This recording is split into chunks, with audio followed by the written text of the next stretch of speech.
comes from my home state. We have some people from the Old Town School of Folk Music here this afternoon, right? And we made the trip all the way from wherever you were in Michigan. So this is the Old Town School has been a community school since 1957. So we're in our approaching our 57th birthday, I guess.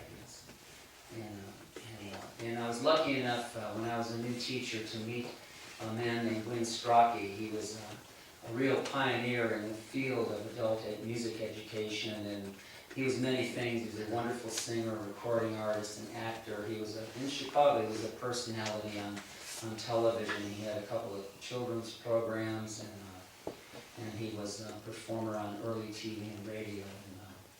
But during the years of the Un-American House of Un-American activities in the 50s, he lost his broadcast position due to his beliefs. And he believed in, I don't know, things like civil rights, equal rights for women, very radical stuff. And but anyway, he told me before he passed away that he was always happy with the way things worked out, because now Chicago has this very, very special school. So I used to visit Win up in his apartment at the North Shore Retirement Hotel, and that's where he sang me this song. And he learned it, believe it or not, from the poet Carl Sandburg. It's in Carl Sandburg's book, The American Song Bag. And it's got a chorus for all of you out there too. Because if this was about 1815 or so, I'd be here in Lake Odessa trying to get you to move to Illinois so we could become a state. Right? That's what this song is. It's a real estate advertisement. Oh, move your family westward, bring all your girls and boys, and rise to wealth and honor in the state of Illinois. It's kind of funny already when you think about it. Way down upon the Wabash, such a place was never known. If Adam had crossed over it, this soil he'd surely own. He'd think it was the garden he played in as a boy, and straight pronounced it Eaton in the state of Illinois. See if you can sing it now. Oh, move your family westward, bring all your girls and boys, and rise to wealth and honor in the state of Illinois. That's it. That's the name of the song, the state of Illinois. They spelled it out E-L-A-N-O-Y, so you know how to say it. She's bounded by the Wabash, the Ohio, and the lakes.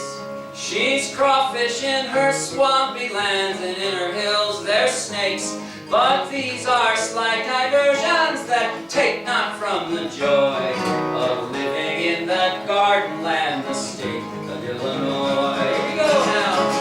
Oh, move your family westward, bring all your girls and boys, and rise to wealth and honor in the state of Illinois. You getting it? Yeah.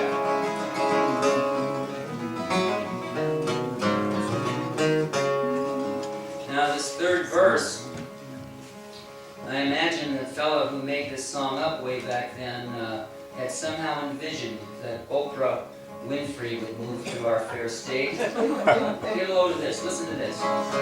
It was here the Queen of Sheba came, with Solomon of old, and a donkey load of spices, pomegranates, and fine gold. And when she saw this lovely land, her heart was filled with joy. She said, I think I'd like to be the Queen of Illinois. Oh, move your family westward, bring all your girls and boys, and rise to wealth and honor in the state of Illinois. Just 3 verses, that's all that was in that Win sang, but there was a 4th verse in Carl Sandburg's book. And according to the book, it was added later, but it's about my home city, Chicago. So I like to include it. And I need to tell you that you know who Garrison Keillor is, don't you? Mm-hmm. I had the chance to work with Garrison Keillor on a couple of occasions when he came to Chicago, and this was about 6 years ago. I was down in the Loop, right downtown, and I ducked into a coffee shop, and guess who's standing in line at the Starbucks? Garrison Keillor. To be honest with you, he's pretty easy to pick up. He's tall. And I kind of saw him, and I waved and caught his eye, and I think he was sorry that I did. But I went over to him, and I extended my hand in greeting, and I said, "You're Garrison Keillor." He shook my hand, and he said, "I am. Who are you?" And I reminded him of the time we met, and it was a neat occasion. And we had a nice little visit. He's a fun guy. And I was kidding around with him because at that time, Al Franken, the comedian, had just become senator from the state of Minnesota. And I said, "Garrison, what's it feel like to have a comedian for a senator from the state of Minnesota?" And he just shrugged his shoulders and he said, "I don't know, Mark. What's it feel like to have a criminal for a governor?" And I just shrugged my shoulders and I said, "Which one?" Way up in the northward, up on the borderline, a great commercial city, Chicago, you will find. Her men are all like El-A-Noy, her women like El-Noys. All honest, virtuous people, 'cause we come from Illinois.